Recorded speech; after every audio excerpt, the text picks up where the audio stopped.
The First Boer War in the 1880s had humbled the British Army and Victorian Britain.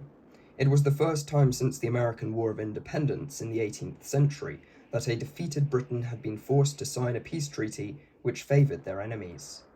The Boer commandos had achieved a historic feat. However, their crushing victory was such a blow to Britain's ego and prestige that it guaranteed another war with the British would ensue. In 1886, a gold rush began in Transvaal, and the scramble for Africa was intensifying, drawing Britain's attention back to South Africa and those pesky Boer republics. In particular, the Prime Minister of Cape Colony, Cecil Rhodes, was determined to annex the Boer republics and claim their mineral wealth for the British Empire. The so-called Jameson Raid in December 1895 was an attempt by Cecil Rhodes to overthrow the Boer government of Transvaal. It ended in farce. The raiders were thrown behind bars in Pretoria, the Boer capital of Transvaal, and the Uitlanders, foreign migrants who worked in Transvaal, didn't revolt against the Boers as intended. Rhodes was forced to resign as PM of Cape Colony for the embarrassment he had caused to the British government. Following the raid, the Boers imported 37,000 Mauser rifles from Germany, the Kaiser being a fervent supporter of the Boers, along with ammunition and modern artillery. They also tightened their grip on the goldfields of Transvaal, which Rhodes had wanted to claim for the Empire. Transvaal signed an alliance with the Orange Free State in preparation for an inevitable British invasion. The British government, eager for escalation in South Africa, used the Jameson Raid to kindle anti-Boer sentiment back at home. The Boers viewed the largely British Uitlanders in the goldfields of Transvaal as a threat to their way of life and the Republic's independence. So the Boer government refused to give them improved rights and levied the Goldfield Dynamite tax. The British would use this, along with Boer slavery and mistreatment of native Africans, as a pretext for war. In reality, Britain was keen to annex the Boer republics to take control of their resources and avenge their prior defeat in the First Boer War. Imperial pride and prestige was at stake. The Boers decided to make a preemptive strike on the British Cape Colony and Natal before British reinforcements could arrive and invade their republics. The main targets of Boer attacks in October 1899 were Ladysmith, Kimberley, and Mafeking. In spite of a few early victories, outnumbered and spread out British forces were unable to do anything apart from fall back towards the cities. These cities were then besieged by the Boers. At Ladysmith, British troops launched a disastrous sortie against the Boers, with 140 being killed and more than 1,000 taken prisoner. For months, Ladysmith, Kimberley, and Mafeking were subjected to heavy shelling by the Boer artillery. However, British reinforcements were now on their way. A British army of 45,000 men, under the command of General Sir Edward Bulwer, arrived in South Africa on the 31st of October 1899. Bulwer decided to split his army into three. 20,000 would relieve Ladysmith, and 15,000 men would relieve Kimberley and Mafeking, with the rest being dispatched to the Cape Midlands. In the battles of Belmont, Graspan, and Modder River, the British triumphed, but suffered hundreds of casualties from the Boer artillery and Mauser rifles. Although the British had adopted khaki uniforms and were armed with bolt-action Lee Metford rifles, their tactics still harked back to those of the Crimean War. Meanwhile, the Boers' fighting style was far more modern and versatile. The Boer commandos were primarily mounted infantry, so were capable of swift manoeuvres and lightning raids. On the other hand, the British had to use loud trains and railway lines for transportation of their troops. The Boers could also hold defensive positions remarkably well thanks to their use of trenches. In December 1899, a British force of roughly 3,000 men headed towards Stormberg, a railway town in Cape Colony which had been seized by around 2,000 Boers. The British made a night march with the intention of outflanking their enemies and surprising them with an attack at the crack of dawn. However, due to the troops' unfamiliarity with the African bush and their guides' incompetence, the British did not end up where they wanted to be when dawn finally broke. The British found themselves directly ahead of the Boer positions instead of to the side of them, and launched a frontal assault. The ground was steep and rocky, hindering the British onslaught, Meanwhile, Boer marksmen unleashed a devastating hail of bullets. To make matters even worse, the Royal Artillery began raining shells on their own troops because the rising sun shone into the gunners' eyes and threw off their aim. Unable to reach the summit, British troops made a disorderly retreat as Boer horsemen closed in on their flanks. Nearly 100 British casualties were left on the rocky slopes, and about 700 men were captured by the triumphant Boers. It was the first of 3 disasters in what would become known as Black Week.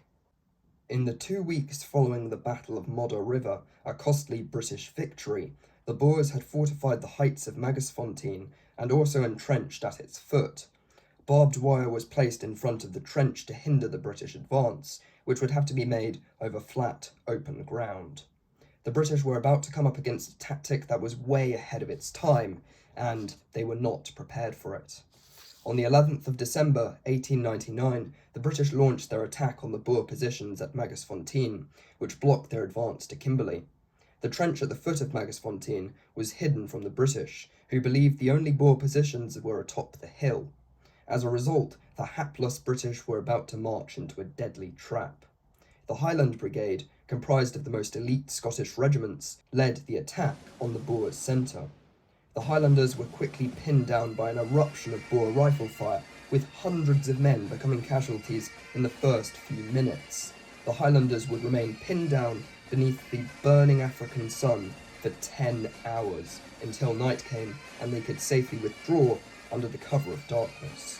The British suffered nearly 950 casualties, while the Boers suffered less than 250 casualties. The advance to Kimberley had been thwarted.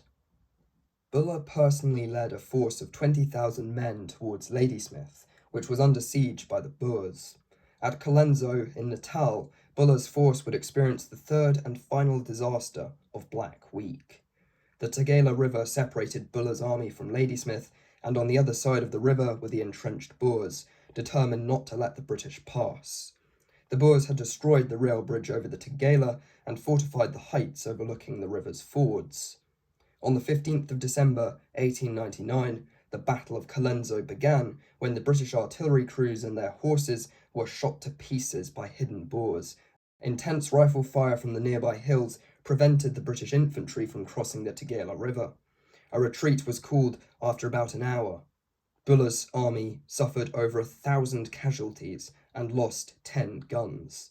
Only 8 Boers were killed and 30 wounded. It had been a hopeless massacre for the British, and Ladysmith would remain under siege. Though foolish, blundering, and largely ineffective, the British army in the first half of the Second Boer War was certainly tenacious. Black Week would not put an end to Britain's efforts to relieve the besieged cities. In the January of 1900, Buller's army regrouped and planned a 2-pronged attack on the Boer positions over the Tugela. General Sir Charles Warren, who led British troops on the left flank, spent days crossing the Tugela and then halted the advance to request for more artillery. Warren's lack of aggressive spirit and overly cautious approach gave the Boers ample time to strengthen their positions across the river. However, Warren was not a complete fool and decided to change the target of his attack from the well-entrenched ridgeline to a tall, steep-sided hill called Spoonkop, which the Boers had left almost undefended. The ascent of Spoonkop was carried out under the cover of darkness on the 23rd of January 1900. British troops succeeded in surprising and scattering a small group of German volunteers atop the hill. Without enough entrenching tools and on stony ground, the British sappers struggled to dig in at the summit. In addition to this, unfamiliar with the local topography and with the summit shrouded in mist and darkness, the shallow trench was dug in the wrong position. The trench was too far back for British troops to see over the crest from it. When dawn broke, Boer commandos stormed the hill, sniping at British soldiers from a couple of knolls. Meanwhile, nearby Boer artillery unleashed hell on Warren's force. Reinforcements arrived to aid Warren's embattled troops, mounting a bayonet charge against the Boers, who fought back with knives and rifle butts.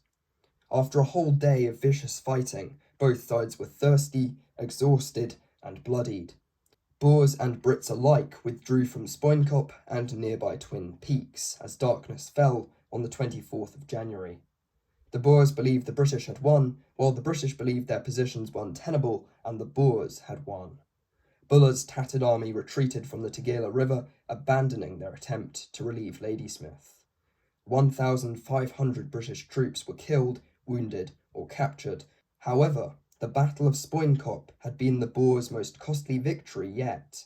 Their tiny army had suffered 335 casualties and were too weary to pursue Buller's army. The British had forgotten their lessons from the First Boer War a decade earlier, which led to more bloody defeats for the British in the first part of the Second Boer War. Once again, the British Empire had been humbled by those cunning Afrikaner farmers. However, following Black Week and Spoonkop, along with the replacement of Buller by a new commander in South Africa, the tide was about to turn.